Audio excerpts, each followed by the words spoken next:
mim. Mas antes de começar a brincar com vocês, crianças, eu quero apresentar a minha turminha que veio ali de tão longe para brilhantar essa festa linda de vocês. Cadê o meu Davi? O meu Davi! Dá um oi para as crianças, Davi! Aê! Cadê o meu Cauê? O nosso índio bondoso, é o significado do... Cadê a Maria?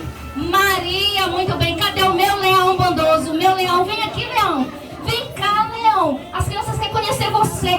Olha, ele é um leão bondoso. E cadê a minha ovelhinha? Minha ovelhinha. Ovelhinha, cadê você? As crianças querem conhecer você. Olha a ovelhinha Lana.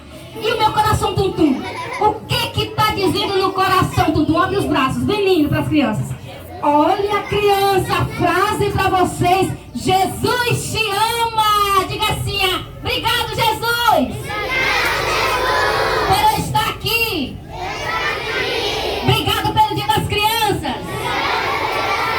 Amém. Glória a Deus. Olha só, criança. Eu achei que eu estava no culto, gente, desculpa. Mas tudo bem. Esse é meu mundinho, um mundinho feliz. Sabe por que o mundo está feliz, crianças? Porque tem vocês neste mundo lindo. Bata a palma pra vocês. Aê, é por isso que o mundo tá feliz. Agora, criança, chega de conversa e vamos ficar de pé. Vamos. E vamos cantar uma música bem linda. Só não pode, aqui tem uma regra. Só não pode empurrar o coleguinha.